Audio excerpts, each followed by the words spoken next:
প্রিয় দর্শক, আপনারা জানেন এর আগেও আমি একাধিক ভিডিওতে একাধিক অনুষ্ঠানে আমি একটা প্রশ্ন বারবার তুলেছি এই কারণে যে এটা আমার কাছে খুবই গুরুত্বপূর্ণ একটা প্রশ্ন মনে হয়েছে।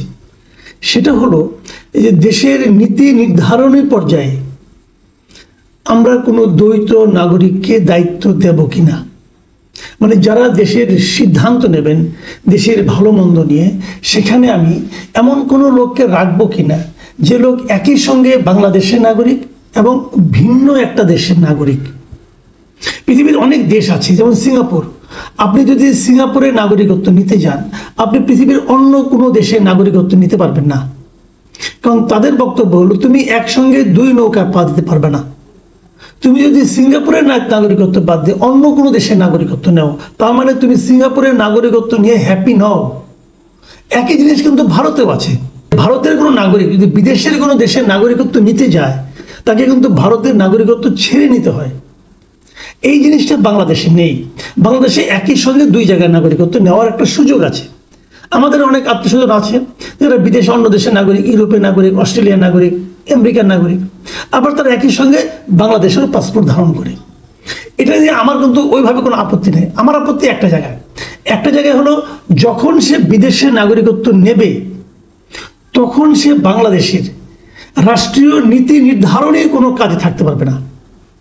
আমাদের দেশে একটা নীতি নির্ধারণী পর্যায়ে একটা সিদ্ধান্ত দিল যে এই কাজটা করা উচিত, অমুকের সঙ্গে যুদ্ধ ঘোষণা করা উচিত, অমুক দেশের সঙ্গে চুক্তি করা উচিত। এই যে নীতি নির্ধারণী সিদ্ধান্তগুলো, এটা যদি পরবর্তী সময়ে ভুল প্রমাণিত হয় তাহলে তো আমি তো সেই লোককে ধরতে পারবো না, সে তো বিদেশ চলে যাবে। এবং এই জিনিসগুলো কিন্তু গত কয়েক বছর ধরে এখানে ঘটেছে।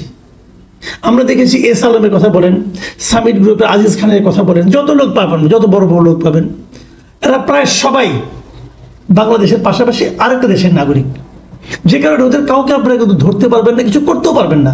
যতই চিল্লাচিল্লি করেন কিচ্ছু করতে পারবেন না।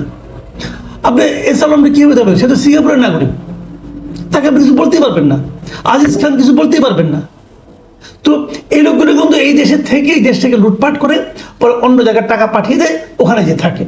অনেকে বলেন বিদেশে থেকে আমরা তো দেশের জন্য ভাবছি, করছি, টাকা পাঠাচ্ছি, পাঠান ভাই, কোনো সমস্যা নাই, আপনারা সব কিছুই করেন। আপনারা দেশে এসে ফ্যাক্টরি করেন, শিল্প কারখানা করেন, কোনো আপত্তি নাই।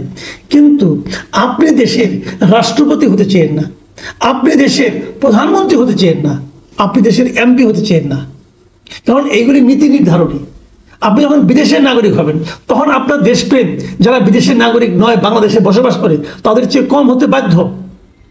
কারণ যদি বাংলাদেশকে আপনি ভালোবাসতেন সম্পূর্ণভাবে, তাহলে আপনি বিদেশে যেখানেই যান না কেন, ওখানে চাকরি বাকরি করতেন, অনেক কিছুই করতেন, নাগরিকত্বটা আপনি নিতেন না। কেন নিয়েছেন? যাও, এই এত বড় ভূমিকাগুলি বললাম কেন? এটা নিয়ে আমি একাধিক রিপোর্ট করেছি। অনেকে আমার কাছে এই সমস্ত নিয়ে নানা রকম মানে আপনার মেইল পাঠায়, মেসেজ পাঠায়, ইমেইলে আসে, অনেক কিছু আসে, এবং ওনারা অনেকে প্রশ্ন করেন আপনি এই লোকগুলি কি। আমার কাছে এরকম অনেকগুলি প্রশ্ন এসেছে। আমি এই প্রশ্নগুলোর আজকে উচ্চারণ করতে চাই, কারণ আমি সংশ্লিষ্ট লোককেও এই প্রশ্নগুলি করতে চাই, যারা নাকি এদেশের গুরুত্বপূর্ণ দায়িত্বে আছেন। তাদের কাছে জানতে চাই যে আসলে আপনাদের নিয়ে যে প্রশ্নগুলি উঠেছে, এই প্রশ্নগুলি কি সঠিক? আমি জানি না, কিন্তু আমি কনফার্ম হতে পারবো না। যেমন ধরেন ডক্টর ইউনূস কি আমেরিকার নাগরিক? উনি কি দ্বৈত নাগরিক? এখন এই প্রশ্নটা আমি কিভাবে প্রমাণ করব? আমি কি ডক্টর ইউনূসের পাসপোর্ট দেখতে চাইতে পারবো যদি উনি না দেখান?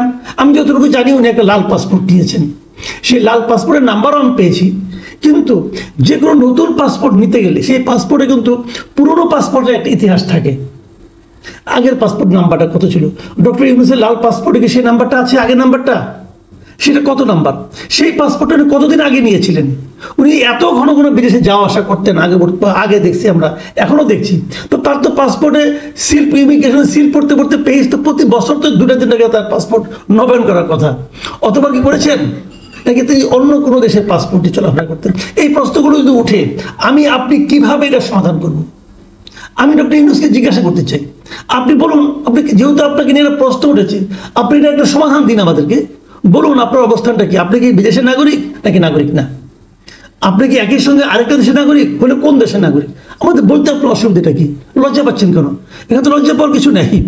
আর যদি বাংলাদেশের সংবিধান আপনি মানেন, সংবিধানে বলা হয়েছে যারা অন্য দেশের নাগরিক তারা এই ধরনের সাংবিধানিক কোনো পদে যেতে পারবে না, মানে মন্ত্রী, এমপি, হতে পারবেন না। শপথ নিয়ে নিয়ে যে কাজগুলি করতে হয়, যে কাজগুলি করার জন্য শপথ নেওয়ার দরকার পড়ে, সেই সমস্ত পদে ওনারা যেতে পারবেন না। সেই বিচারে ডক্টর ইউনূস হয়তো প্রধান উপদেষ্টা হতে পারবেন না।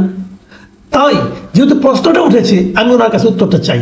আমি চাইবো ওনার প্রেস উইং এই ব্যাপারে একটা ব্যাখ্যা দিবে।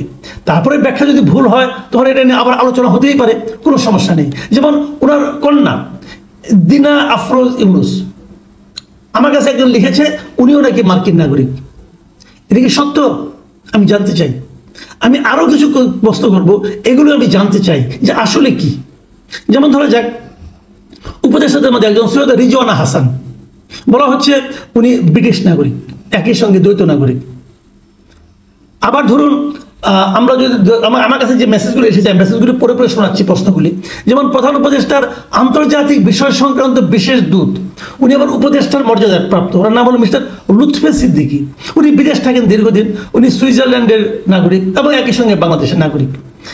ডক্টর খলিলুর রহমান বহুল চর্চিত, বহুল আলোচিত ব্যক্তি, উনি মানে গভর্নমেন্টের নিরাপত্তা উপদেষ্টা এবং রোহিঙ্গা বিষয়ক সমস্যা বিষয়ক হাই রিপ্রেজেন্টেটিভ।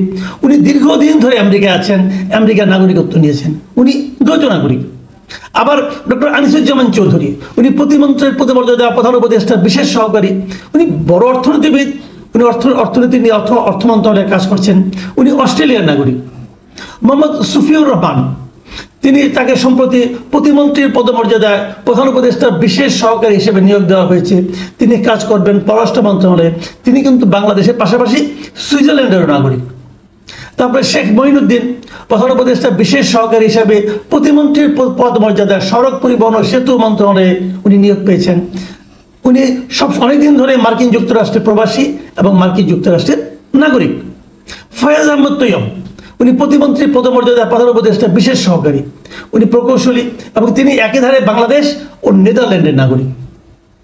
আশিক চৌধুরী, খুব আলোচিত চরিত্র একজন, উনি বিরাট চেয়ারম্যান, ওনার আসল নাম হলো চৌধুরী আশিক মাহমুদ বিন হারুন। তিনিও মেধাবী লোক, কোনো সন্দেহ নাই, কিন্তু তিনি একই সঙ্গে বাংলাদেশ এবং ব্রিটিশ নাগরিক, মানে উনি দ্বৈত নাগরিক।